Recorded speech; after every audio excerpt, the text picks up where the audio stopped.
Shazia Ilmi, the Prime Minister has made a bold prediction, 370 for the BJP, 400 plus for the NDA. The only time in the Lok Sabha where there has been a 400 plus majority was in 1984. Rajiv Gandhi got that majority, of course, after the tragic assassination of his mother, former Prime Minister Indira Gandhi.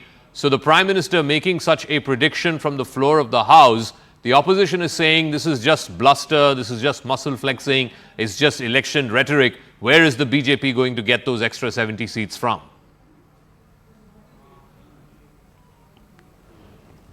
So, Abki Baar, 400 Paar. I think every Indian believes that. Every citizen wants that.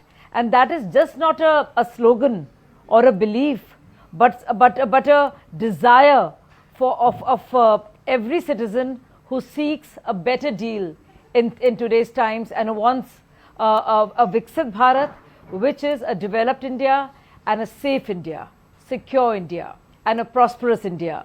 So this vote will not just be for NDA or a Prime Minister whose guarantee everybody swears by, Modi ji ki guarantee, but also for a better life for themselves. So this is less to do with parties and different parties and a Prime Minister versus others, but more to do with people themselves, which is the whole idea. But where are you going to get those extra seats from, Shazia? A great turnout from and 303 a very enthusiastic turnout. To 370, those extra 70 seats, where are you going to get that from? Don't worry, we'll get them all right. Okay. We will get them all right. Okay. Do you know what? First time around, when Modi ji won, what would everybody say? That is impossible and there is so much of anti-incumbency, there is no chance. And we bettered our record and came up with 303. Would anybody imagine? I mean, nobody could imagine that this would happen. Okay. And this time around, you just see the way the national mood is, the way the sentiment is, and the aspirational India or the India that seeks a better morrow would want BJP to win. Okay. So if you go state by state by state, we'll leave the numbers aside because clearly, clearly, you know, the BJP will talk up the numbers. The opposition will try to talk down the BJP's numbers. But Jabi Mathur, forget about the numbers for a second. Just look at the state of the India alliance, and the Prime Minister referred to this in his speech today in the Lok Sabha. Mamata Banerjee has said that she is going it alone. Bhagwant Mann says Aam Aadmi Party will fight alone in Punjab. Nitish Kumar, who was the architect of the India alliance, the person who brought everybody together, he's now left the alliance and gone lock, stock and barrel with the BJP. The alliance, as the Prime Minister said, alliance ke alignment mein hi gadbad ho gaya.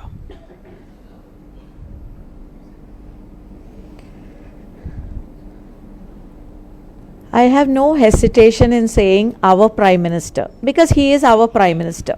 Okay. But I wish to say that I feel very pathetic about the level of talk or in the floor of the House made by the Prime Minister today, because Prime Minister, I really wish, and I am sure that many of the Indian citizens would have wished that our Prime Minister understands how it is to be a statesman, how it is to be a Prime Minister, and not just the level of language, the level of content from the Prime Minister today is very, very, very unfortunate that he is going to this level. Now coming to your question of India Alliance, I mean, the Prime Minister need not worry so much about India Alliance and about Congress Party. Out of 1 hour 45 minutes, couldn't he have said anything about the issues our country is facing, issues the people of India are facing, the poor is facing, the farmers are facing, the women is facing, the youth is facing? He is so silent about issues, and 1 hour 45 minutes he speaks about he wants to mock opposition and he wants to mock Congress. No, but JB Mathur, no, one second. Like one second. You mentioned about women and youth and farmers. These are segments that he spoke about. Now, you can dispute with his math, saying, you know, whatever Ujjawala benefits have been given, Jan Dhan accounts that have been given, what has been promised to farmers, etc. you don't have to agree with it, but to say that he did not refer to sections of society, that would be incorrect, because he did. But be that as it may, the issue is not that. No. The issue, what I'm saying the issue, is, did he Mathur, address one the second. issue? Did The he address issue the is issue that the state, the price rise issue? The state What of is the, the which is state the of biggest issue the state now? of the opposition. Did he attempt to One say second. about unemployment? JB, give me one People second. are committing suicide. JB, Women. the choice before the people of India in 2024 is very clear. You have a Modi, a strong Sarkar, a massive majority. There's a 10-year record of his. Like I said, you don't have to like it. Not everybody will like it, but it is what it is. It is there for people to see and decide. And then on the other side, what do you have? You have a ragtag bunch of opposition parties which are not even sticking together. Your biggest USP was, if 26 parties come together, the might of the arithmetic will be on your side and you will be able to challenge Modi. Now, even that is not there with you. No. We are very confident that we will definitely stay united as an opposition. Those who are with us are with us. Now, why do you always dilute the opposition? Okay, Nitish Kumar left is a fact. Now, if Nitish Kumar left, the RJD and the Congress in Bihar, we are confident that it is of advantage to us. We are going to win better. The seat sharing is going to be easier and more intact. Okay. So we are not worried about Nitish Kumar going. Somebody wants to go, they left. Now, politics is a game of possibilities, not sitting and crying of what has happened. Okay. Now, we do not intend to think that one Nitish Kumar left and that's the end of everything. Okay, no, it's fair not. enough, fair Why enough. do you always dilute it? We have so many states on our side. Mr. A. Together. Okay. Let me ask A. Sarvanan of the DMK. Let's leave aside the states and the state of the India Alliance. Forget about all of that. Ultimately, people are going to vote either for the record of the Modi government and what he has done, or they are going to vote against it. Some people don't like his record, some people don't like what his government has done, they're going to vote against it. One of these two things is going to happen. Mr. Modi, through his 1 hour, 45-minute speech, essentially laid out what he believes his government has done in the last 10 years.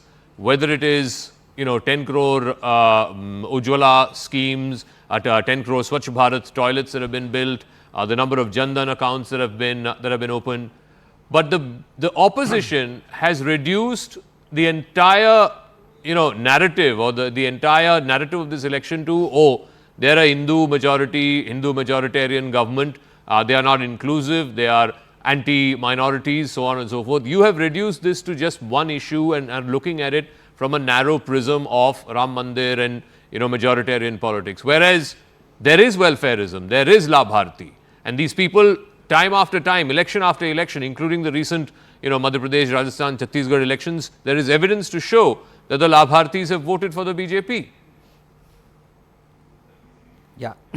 See, Zaka, this speech fades into oblivion, especially after listening to what Hemant Charan had spoken. He is the voice of the oppressed in this country. He pointed out how the BJP government chases away, wants to imprison the oppressed class. When compared with that, probably Modi should have chosen some other day to make a speech. And on top of that, today what happened in the Supreme Court, the CJI, the Chief Justice of India, thundered that it is a murder of democracy. What has the BJP got to say?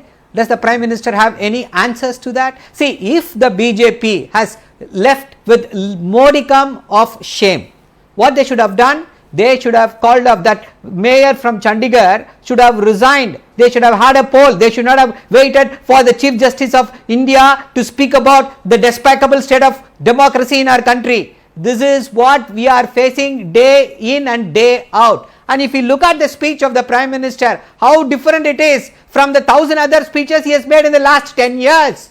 He is speaking about Nari Shakti. What a shame. How audacious the Prime Minister is to speak about Nari Shakti when he has Brij Bhushan having a red carpet welcome in the new parliament. The Delhi police says, you grant him bail or no, we are not bothered, because he is an MP from BJP and they have the temerity, audacity to speak about Nari Shakti and Ujjawala scheme. What is the price of the gas cylinder now? How did the BJP come into power? They spoke about the petrol price rise, the diesel price rise, the LPG cylinder price rise, and also the value of Indian rupee to the American dollar. Where are those landmarks now? If we look at those marks, how has the Modi government performed in the last 10 years? They have made 1%. 2% have become super rich. One is Mr. Adani. He became the second richest man in the whole world. And BJP, 5,272 crores. One second. That is the kind of money BJP has amassed in the last 10 years as opposition donations. Talking points, not just for the Lok Sabha 2024. These have been opposition talking points for a number of elections now, assembly elections and other elections. Just a moment.